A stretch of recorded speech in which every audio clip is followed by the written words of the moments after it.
Hey, salut terrien, c'est Captain Max. Il y a peu de temps, quelques personnes ont commencé à venir vers moi pour me dire: Hey Captain, tu as ta propre BD et tu nous as rien dit? Et c'est drôle parce qu'effectivement, le héros du comics Atomic Robot a un air de ressemblance avec moi. Robot entièrement de métal, gris, gros yeux bleus lumineux et surtout, super beau gosse. Non, pas de commentaire là-dessus, car tu sais quoi faire. Bref, quand j'ai appris l'existence de ce comics, il m'a tout de suite fallu me le procurer afin de le découvrir. Du coup, vous êtes prêts à faire de même?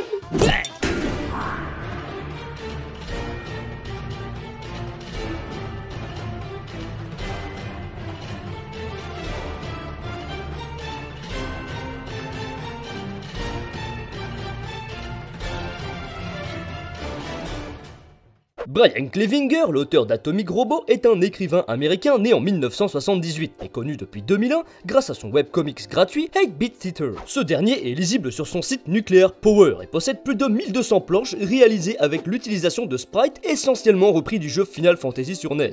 Il raconte l'histoire de 4 héros ayant pour objectif de sauver le monde du chaos. Et un peu comme dans le donjon de Nullbuck, sorti la même année, les aventures sont basées sur de l'humour et jouent sur les conflits et la stupidité des personnages. Mais c'est en 2007 qu'il lance Atomic Robot sous la forme d'une mini-série limitée à 6 numéros publiés par la maison d'édition Red 5 Comics. Et après avoir rencontré un petit succès et remporté des prix, il rempile avec une dizaine de volumes supplémentaires. Puis en janvier 2015, suite à l'expiration de son contrat avec Red 5, il annonce officiellement que tous les numéros actuels et à venir d'Atomic Robot seraient disponibles en ligne gratuitement via son site. Mais aussi que l'éditeur IDW imprimerait quand même la bande dessinée pour les personnes désirant acheter une version physique. Bon, passons maintenant à ce qui vous intéresse sûrement le plus, le résumé d'Atomic Robot. Créé il y a plus de 80 ans par l'inventeur Nikola Tesla, il est à la tête de l'entreprise Tesladine. Il affronte alors absolument toutes les menaces, qu'elles soient extraterrestres, extradimensionnelles, humaines, inhumaines, et toujours avec un humour ravageur et une mauvaise foi inoxydable. Son nom, Atomic Robot. Sa passion,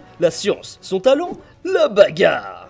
Écrite pour que chaque volume puisse servir de point de départ pour les nouveaux arrivants, cette série me fait un peu penser à Hellboy. Déjà parce que l'intrigue commence par une échauffourée avec des nazis, mais aussi et surtout parce que notre héros vit de très nombreuses péripéties à travers les âges, et les chapitres ne se font pas forcément suite. L'ordre de lecture n'est donc pas précisément déterminé, et n'est de toute évidence pas nécessaire. Et c'est finalement l'un des seuls réels défauts que je peux donner à ce comics, car l'éditeur français Casterman, sous le label Paperback, nous offre dans ce tome 1 les premières histoires de Clevinger, créées en 2007. Mais celle-ci nous transporte d'aventure en aventure sans nous expliquer vraiment l'origine story du personnage. Il va donc falloir se contenter de... C'est un robot nommé Robot conçu par Tesla. Bon, après c'est un détail qui n'est pas véritablement un défaut en soi, c'est purement personnel, mais j'ai peur de ne jamais avoir le droit de lire un chapitre consacré à la création de notre boîte en métal. Bon, maintenant que je lui ai foutu mon poing dans la gueule, je vais pouvoir lui lancer des fleurs.